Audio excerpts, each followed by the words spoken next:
حضور غوث پاک رضی اللہ تعالیٰ آپ فرماتے ہیں کہ میں چھوٹا سا تھا، والد انتقال کر گئے، والدہ تھی میری اور ہم دو بھائی تھے۔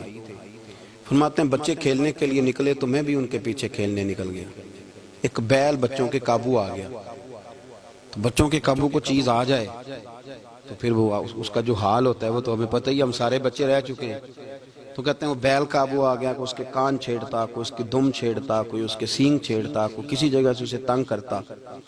مختلف بچے اس کو دم سے پکڑ کے ہلاتے، بیل بھاگتا۔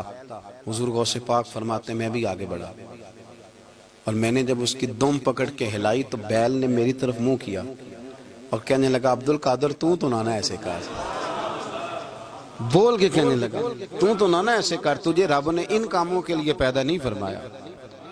آپ فرماتے ہیں مجھے اتنا خوف طاری ہوا، بیل کو بولتے دیکھا تھا پہلی دفعہ، بیل کو۔ اب میرے سنی کو بھی دلیلوں کی ضرورت ہوتی ہے، دلیل نہ دیں، کسی بزرگ کی بات سنائیں تو سنی بھی تھوڑا تھوڑا دائیں بائیں دیکھتا ہے۔ یہ شور ایسا ہوا ہے نا، پراپوگنڈا ایسا ہے۔ میں حدیث پاک سنا دیتا ہوں۔ رسول کریم صلی اللہ تعالیٰ علیہ وآلہ وسلم فرماتے ہیں ایک شخص نے بیل پہ سواری کر لی تھی۔ بیل سواری کے لیے نہیں پیدا کیا گیا، سواری کے لیے اونٹ ہیں، خچر ہیں، گھوڑے ہیں، گدھے ہیں۔ بیل کھیتی باڑی کے لیے، بیل نے سواری کر لی۔ اس شخص نے جب بیل پہ سواری کی تو بیل پیچھے مڑ کے دیکھنے لگا اور کہنے لگا یار تو بڑا بیوقوف ہے، بول کے بیل حضور کے زمانے میں کہنے لگا مجھے اللہ نے سواری کے لیے نہیں پیدا کیا، میرے سے وہ کام لے جس لیے میں پیدا کیا گیا ہوں۔ تو بندہ ڈر گیا، کہنے لگا بڑی حیرانگی والی بات نہیں کہ بیل بولتا ہے، تو بیل پھر بول پڑا۔ کہنے لگا اس سے بھی زیادہ حیرانگی والی بات ہے۔ اس نے کہا وہ کیا؟ کہنے لگے مدینے میں نبی پاک آ گئے ہیں اور تو نے ابھی تک کلمہ ہی نہیں پڑھا، یہ اس سے بھی زیادہ حیرانگی والی بات ہے۔ جامع المعجزات میں حدیث موجود ہے، حضور آ گئے اور تو نے کلمہ ہی نہیں پڑھا۔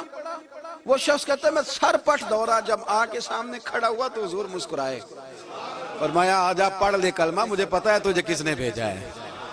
تو بھائی اللہ چاہے تو بیل بول، چلیں ٹھیک۔ اب آپ تھوڑے سے راضی ہوئے ہیں بات سمجھ، اللہ آپ کو جزائے خیر عطا فرمائے۔ اللہ والوں کی باتیں مان لیا کریں۔ میں بڑی ذمہ داری سے کہتا ہوں رب کریم کے کوئی بندوں کی بات کتاب و سنت کے خلاف نہیں ہوتی، وہی تو کتاب و سنت آگے پہنچانے والے ہوتے۔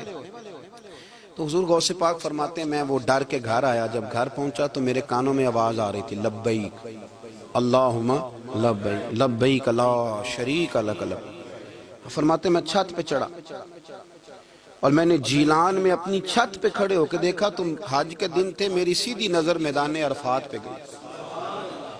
لوگ میدان عرفات میں بیٹھ کے لبیک لبیک پڑھ رہے تھے۔ پہلے میں وہاں سے ڈر کے آیا، پھر چھت سے ڈر کے نیچے اترا، ماں کو ساری بات بتائی۔ تو کہتی ہے میری ماں کہنے لگی بیٹے جب تو پیدا ہونے والا تھا تو مجھے بڑی بشارتیں ملتی۔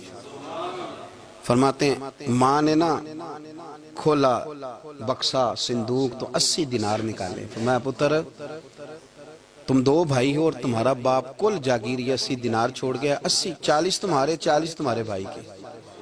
فرمایا بیٹا ایک بات کا خیال رکھنا، میں عورت ہوں، تمہارا باپ کوئی نہیں، بھائی چھوٹا ہے، میں پیچھے نہیں آ سکتا، یہ 40 دینار لے جا اور جا بغداد چلا جا کے تعلیم حاصل کر، بیٹے میں پہنچ نہیں سکتی، خیال رکھنا۔ غوث پاک فرماتے ہیں 12 سال میں نے تعلیم حاصل کی یارو، میں نے پتے بھی کھائے، اور خود آپ کا فرمان موجود ہے، فرماتے ہیں ایسی سختیاں بھی دیکھیں، ایسی سختیاں بھی دیکھیں کہ پتھروں اور پہاڑوں پہ گزرتی تو شاید پگھل جاتے، لیکن میں نے اپنے نبی کا دین پڑھا۔